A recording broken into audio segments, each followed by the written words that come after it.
Hi everybody, thank you for tuning in to another episode of Is Anybody Out There? And I'm your host, Coley. I'm back with episode 4 on infinite soulmates, and I'm going to open with asking you a question.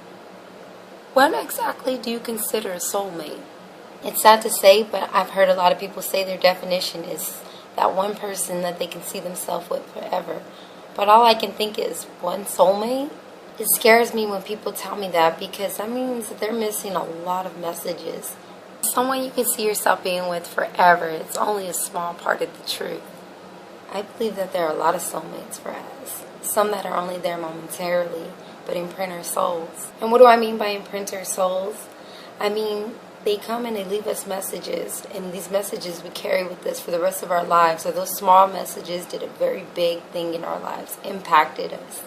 And those imprints that they made on our soul are bits of information on how to experience this life to the fullest. I decided to run this message because it's important that people know that they have infinite soulmates. And if they don't know that they have these infinite soulmates, they may be missing out on important information to help them get through the struggles that they're going through today, or to help them live a more purpose-filled life.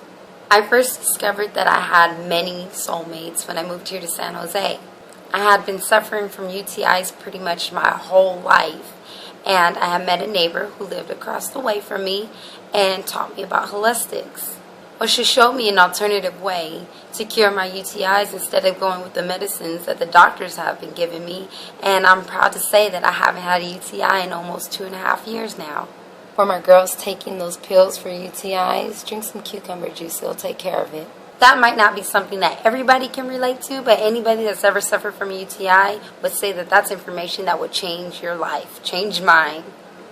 Soulmates are the vessels that the universe uses to speak to us. Don't get stuck or confused with that term, because it could be used interchangeably with guardian angel or best friend. It's your definition, you choose. You know, in the past, there wasn't as much technology as we have now, so in order to get connections with people, we had to go to physical social events. These events can range from anywhere, from housewarmings to house parties, to community meetings, to 4th of July block parties. This all gave us many opportunities to meet more potential soulmates who are carrying important messages. Today we're so consumed with electronic connections over physical connections, and by doing this, we might be missing opportunities to pass or receive life-altering information. The universe works in mysterious ways, aligning us to cross paths with messengers and sometimes being the messengers ourselves. So next time an opportunity presents itself, embrace it and see where life takes you.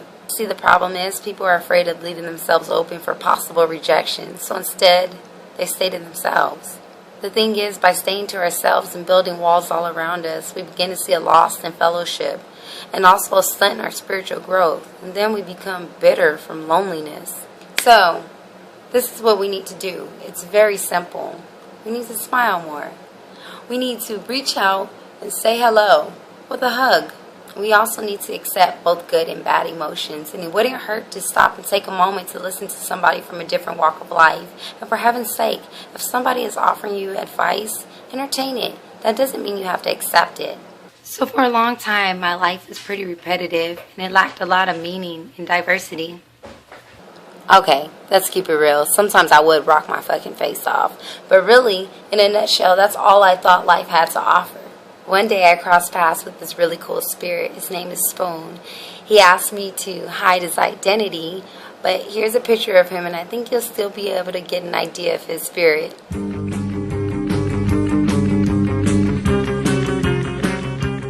So what y'all think? Seems legit. Well, this being came into my life and introduced me to another dimension in this world. He took me to the down under. Really, when he took me into that rabbit hole, my pupils dilated. I tell you, he took me to a dimension that I've only heard of but never seen with my own 2 eyes. There are people addicted to drugs that I've never seen before, and women prostituting themselves to feed their babies and keep a roof over their head. I was surprised to see that people were vulnerable. They let me see what monsters were in their closet and what had led them to where they are in life today.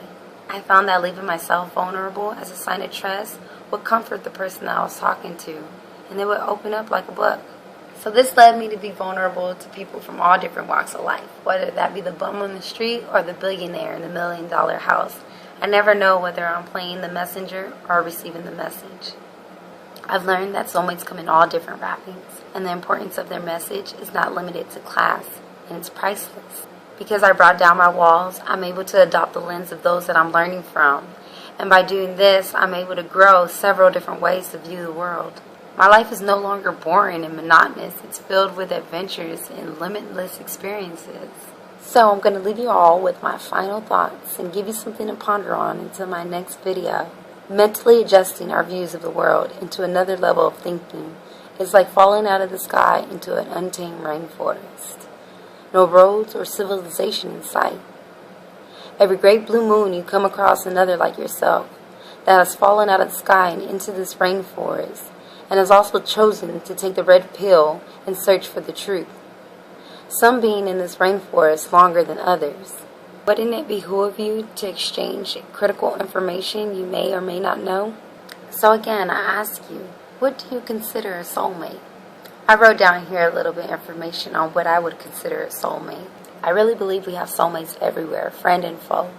Whether in our lives for only minutes, a month, or to the end of time. What makes them soulmates is their imprint on our soul. Alright, that wraps up episode 4, Infinite Soulmates. I hope you learned something here today. Tell a friend, and if you haven't subscribed already, please do. Peace. I love you, family. And all I have to ask is